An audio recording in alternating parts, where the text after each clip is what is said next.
ಪಾಪಿ ಆಗುತ್ತಾ ಇದ್ದೀರಾ ಸ್ವಾಮಿ. ಅಷ್ಟೇ ಇಲ್ಲ, ಅನಾಥರಾದ ನನ್ನ ಕುರಳಿಗೆ ಅಮರವಾದ ಮಾಂಗಲ್ಯ ಕಟ್ಟಿದ ನನ್ನ ಪಾಲ್ಯ ದೇವರು ಸ್ವಾಮಿ ನೀವು. ದೇವರು? ನಾನು ದೇವರೇ?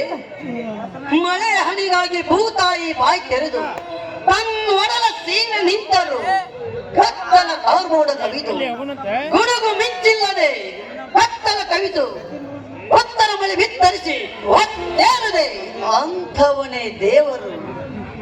ನಿಂತ ನೀರಲ್ಲಿ ಶಾಂತವಾಗಿ ಕತ್ತೂರಾಯನ ಕೈ ಹಿಡಿದು ಅವಳು ಅವಿತುಕೊಂಡಾಗ ಮುತ್ತಿನ ಮಳೆ ಗರಿಯದೆ ಎಳವನಾಗಿ ನೆಲ ಹಿಡಿದು ಬಿದ್ದ ಈತ ನಿನ್ನ ದೇವರಲ್ಲ ಶಾಂತ. ದೇಹಿ ಎಂದು ನಂಬಿ ಬಂದವರಿಗೆ ವರ ನೀಡಿದ ನಾನು ದೇವರಲ್ಲ ಶಾಂತ. ನಿನ್ನ ಪಾಲಿಗೆ ಹೇಡಿಯಾಗಿ ಬಂದ ಪುರುಷಹೀನ ನಾನು.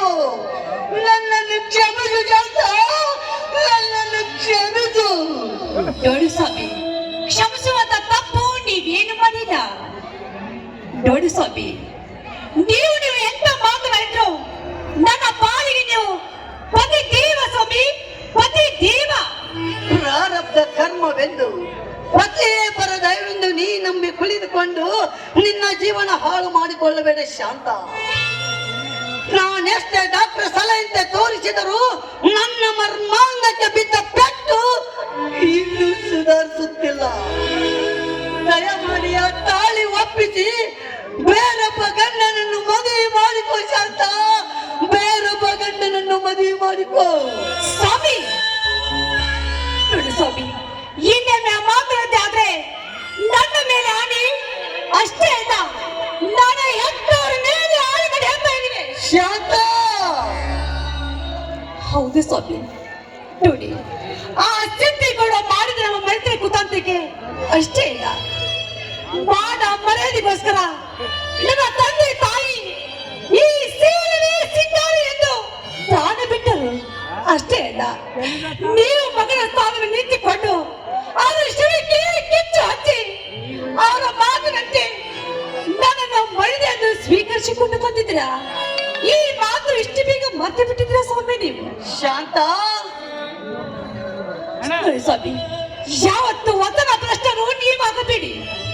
ಯಾಕಂದ್ರೆ ಆ ಗೌಡ ಮಾದ ಕುತಂತ್ರಕ್ಕೆ ನಿಮಗೆ ಏನು ಅಂತ ತಿಳ್ಕೊಳ್ಳುವಷ್ಟು ಈ ಹೆಣ್ಣಿನ ಶಕ್ತಿ ಇದೆ ಸ್ವಾಮಿ, ಶಕ್ತಿ ಇದೆ. ಬೇಡ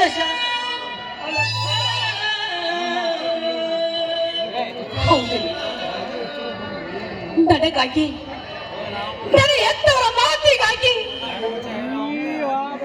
ನಿಮ್ಮ ಜೀವನವನ್ನು ಸಣ್ಣಾಗಿ ಹೋಗಿದೆ. ಅಷ್ಟೇ ಅಲ್ಲ, ಹೆಣ್ಣಿಗೆ ಸೀರೆ ಸಿಂಗಾರ, ಗಂಡಿಗೆ ಬುದ್ಧಿಯ ಬಂಗಾರ ಎಂಬ ಮಾತು ಅಷ್ಟೇ ಅಲ್ಲ. ನಿಮ್ಮ ಕೈಗೆ ತಾಳಿ ಕಟ್ಟಿಸಿಕೊಂಡು ಬಂಧುಗಳ ಜೊತೆ ಮದುವೆ ಮಾಡಿಕೊಂಡು ಸುಖವಾಗಿ ಸಂಸಾರ ಹೋಗುವುದೇ ಸ್ವಾಮಿ. ನೀವು ಎಂತ ಪರಪುರುಷ ಆದ್ರೂ ಚಿಂತೆವಿಲ್ಲ.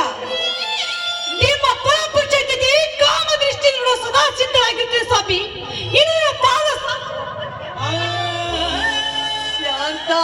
ಶಾಂತ, ಎಷ್ಟೊಂದು ಕಠೋರವಾದ ಮಾತನ್ನಾಡುತ್ತಿರುವೆ ನೀನು. ಈ ಕಾಲ ಕಲ್ಕಿಯ ಕಾಲ, ತಿರು ಮರುವಿನ ಕಾಲ, ಮಾತು ಮರೆತು ಹೋಗುವ ಕಾಲ. ತನ್ನ ಮಗಳನ್ನೇ ಮೋಹಕವನ್ನಾಗಿ ನೋಡುವ ಈ ಕಾಲದಲ್ಲಿ ಅದು ನಿನ್ನಿಂದ ಸಾಧ್ಯವೇ? ಅದೇಕೆ ಸಾಧ್ಯವಿಲ್ಲ ಸ್ವಾಮಿ? ಸಾಧ್ಯವಿದೆ. ಹೆಣ್ಣಿಗೆ ಧರ್ಮದಿಂದ ನಡೆದುಕೊಂಡು ಹೋಗುವುದು ಅಷ್ಟೇ ಇಲ್ಲ, ನನ್ನ ಮೂರ್ನಾಳ ಅಖಂಡೇಶ್ವರ ಸಾಕ್ಷಿಯಾಗಿ ಏನ ತಂದೆ ಮಾತು ಸಾಕ್ಷಿ ಹೇಳ್ತಾರೆ, ಮಾತು ಸತ್ಯ ಅಂತ. ಹಾಗಾದರೆ ನನ್ನ ಮಾನಸಿಕ ಪುರಸ್ವಸ್ವತ್ತ ಸುಧಾರಿಸುವವರೆಗೂ ಈ ವಿಷಯ ನಮ್ಮಿಬ್ಬರ ಹೊರತು ಬೇರೆಯವರಿಗೆ ಗೊತ್ತಾಗಬಾರದು. ಯಾಕಂದರೆ ಪರಸ್ತ್ರೀಯರ ಕಾಮ ಸೆಕ್ಸ ವೀಕ್ಷಿಸುವ ಈ ಹಸುರ ಕಾಲದಲ್ಲಿ ನಿನ್ನ ಸಿಂಗಾರವಾದ ಶೀಲಕ್ಕೆ ಬಂಗಾರದ ಬೆಲೆ ತರಬೇಕು. ಸುರನ ಸೌಭಾಗ್ಯ ಕಣಿಯಾಗಿ ಸುಮಂಗಲಿಯಾಗಿ ಬಾಳುತ್ತೇನೆಂದು ನನಗೆ ಮಾತು ಕೊಡು. ಸ್ವಾಮಿ, ಈ ನಿಮ್ಮ ಮಾತು ಸತ್ಯ ಅಂತೆ.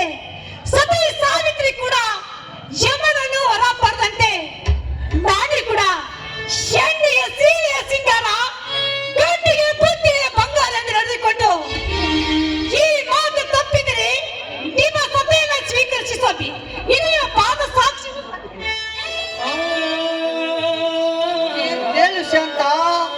ಎದ್ದೇಳು. ಮೆಚ್ಚಿದೆ ನಿನ್ನ ಪತಿ ಪತ್ತಿಗೆ, ಈ ನಿನ್ನ ಅಮರವಾಣಿ ಈ ನಾಡಿನ ಮಹಿಳೆಯರಿಗೆ ಚಿರಕಾಲ ಉಳಿಯಲಿ. ಎಲ್ಲಿ ನಗು, ಈ ನಗುವಿನಲ್ಲಿ ಒಂದು ಗೀತೆಯನ್ನು ಹಾಡಬಾರದೆ? ಆಯ್ತು ರಾಜ, ನಿಮ್ಮ ಮಾತಂತೆ ಖಂಡಿತ ಹಾಡಿರುತ್ತೇನೆ.